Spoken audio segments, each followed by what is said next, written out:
देख रहे हैं आप और मैं हूं आपके साथ खुशी व्यास। वाले रुक कर लेते हैं खास खबरों की ओर, जहां केंद्रीय मंत्री नितिन गडकरी हरिद्वार पहुंचे, जहां उन्होंने 4,750 करोड़ रुपए से अधिक लागत की 30 राष्ट्रीय राजमार्ग परियोजनाओं का भूमि पूजन और लोकार्पण किया। इस मौके पर सीएम धामी ने कहा कि पीएम मोदी के नेतृत्व में हमारी डबल इंजन की सरकार उत्तराखंड के सर्वांगीण विकास के लिए प्रतिबद्ध है। इन परियोजनाओं के पूर्ण होने से उत्तराखंड की सड़क कनेक्टिविटी को नई मजबूती मिलेगी। हम सभी का सौभाग्य है कि गडकरी जैसे केंद्रीय मंत्री से प्रेरणा लेने का अवसर मिल रहा है। मानव सभ्यता में सड़क निर्माण महत्वपूर्ण हिस्सा है। केंद्रीय मंत्री ने न केवल सड़कों से देश को जोड़ा है, बल्कि कई संस्कृति और सभ्यता को भी जोड़ा है। प्रधानमंत्री मोदी जी के और आदरणीय सड़क परिवहन मंत्री नितिन जी के मार्गदर्शन में हमारे सीमांत इलाकों में आज सड़क का नेटवर्क बन रहा है। तेजी से वहां तक सड़कें जा रही हैं, सुविधाएं पहुंच रही हैं, विकास जा रहा है। और सामरिक दृष्टि से भी ये अति महत्वपूर्ण सड़क नेटवर्क की जरूरत जो कई सालों से जहां महसूस की जा रही थी। आदि कैलाश तक जाने वाली सड़कों का निर्माण हो रहा है, जौलीकोंग तक सड़क पहुंच गई है, गुंजी तक सड़क पहुंच गई है। अभी अभी हाल ही में आदरणीय प्रधानमंत्री जी ने भी वहां पर अपना दौरा किया और वो भारत के पहले प्रधानमंत्री हैं जो 18,000 फुट की ऊंचाई पर पहुंचकर आदि कैलाश और पार्वती कुंड के उन्होंने दर्शन किए हैं। भाइयों बहनों, उसके कारण से आज तेजी से हमारे राज्य के अंदर बहुत सारे लोगों का आगमन हो रहा है। बहुत सारे लोग हमारी तरफ आज देख रहे हैं, आने की तरफ देख रहे हैं। और हमारा प्रदेश धार्मिक दृष्टि से भी बहुत ही महत्वपूर्ण है, जहां हमारे यहाँ 4 धाम, हमारे तीर्थ, हमारे मंदिर, हमारी आस्था के स्थान, ये सिर्फ दर्शन के स्थल ही नहीं है, ये हमारी हजारों वर्षों पूरी जो हमारी सभ्यता है उसकी भी पहचान है। वो हमारे लिए धरोहर है, अमिट निशानियां हैं। भारत ने हर संकट का सामना करते हुए कैसे खुद को अटल रखा है। ये जो हमारी धरोहर हैं, ये हमारे जो पर्वत हैं, हमारे देव स्थान हैं, हमारे धार्मिक स्थान हैं, ये उसके साक्षी हैं। ये हमको बताते हैं कि संकट बहुत आए लेकिन हम अपनी जगह पर बरकरार हैं।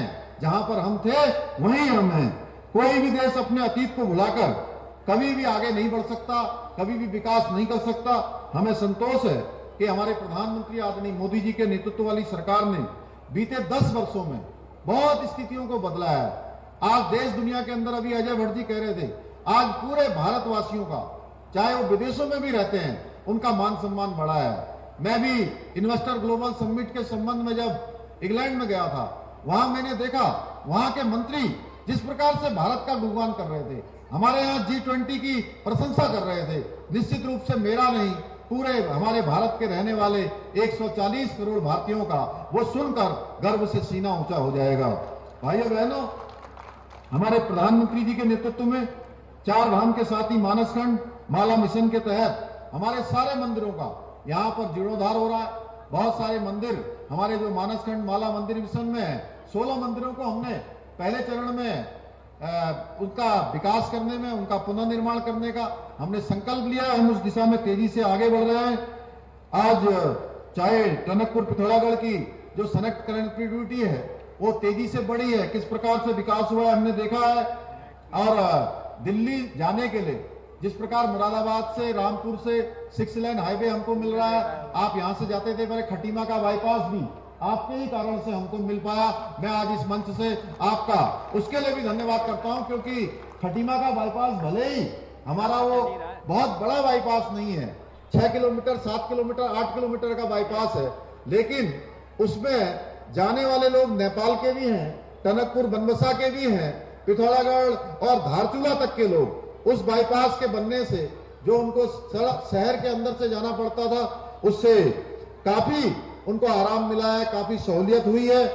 इसके साथ साथ मुझे यह बताते हुए प्रसन्नता हो रही है कि जहां दिल्ली देहरादून एलिवेटेड रोड का काम तेजी से चल रहा है, वहीं ऋषिकेश कर्णप्रयाग रेल परियोजना का काम भी जल्दी ही पूरा करने की ओर आगे बढ़ रहा है।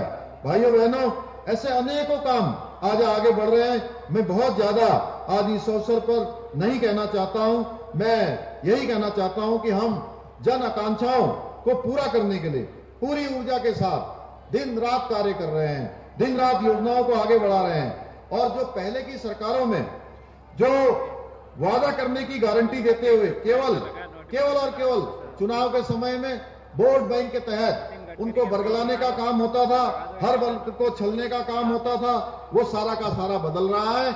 आपने देखा होगा चुनाव से पहले हमने एक आप सबसे संकल्प और वायदा किया था कि नई सरकार के गठन होते ही हम उत्तराखंड के अंदर समान नागरिक संहिता का कानून बनाएंगे, समान नागरिक संहिता लागू करेंगे। हमने विधानसभा के अंदर वो विधेयक पारित कर दिया है और सभी के लिए समानता का कानून जल्दी ही प्रदेश के अंदर लागू होने जा रहा है। आज प्रधानमंत्री जी ने सड़कों के विकास के लिए, नए हवाई अड्डों के निर्माण के लिए, गरीब महिलाओं के लिए, युवाओं के लिए, किसानों को मूल सुविधाओं की गारंटी दी है। हर क्षेत्र में एक नया कार्य व्यवहार आया है, नई कार्य संस्कृति आई है। आप सब लोग देख रहे होंगे कि सारी गारंटियां तेजी से पूरी हो रही हैं।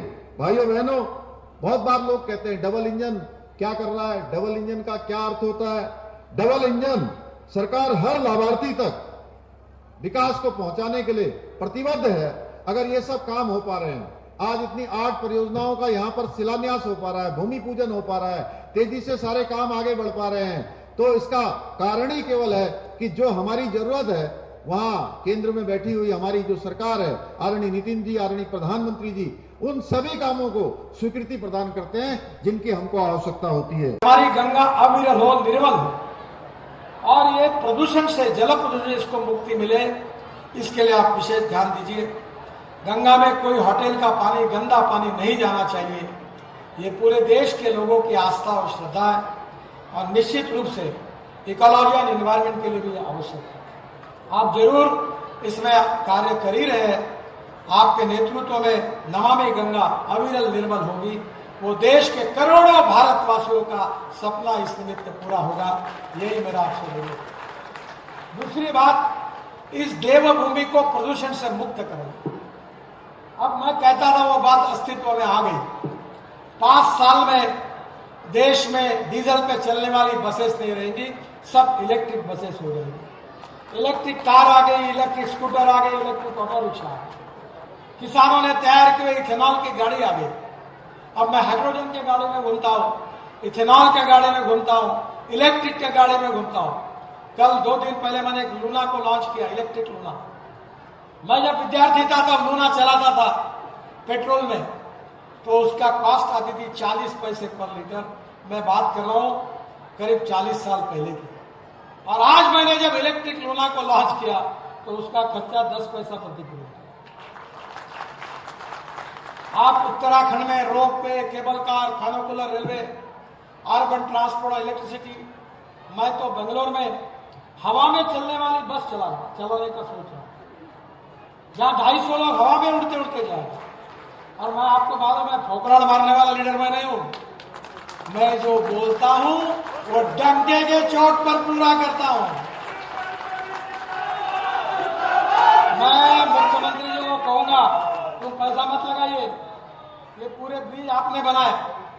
अभी हम पूना में और चेन्नई में ब्रिज बना रहे हैं, नीचे में रोड, ऊपर में ब्रिज, उसके ऊपर में ब्रिज, उसके ऊपर में मेट्रो। चेन्नई में और पूना में बना।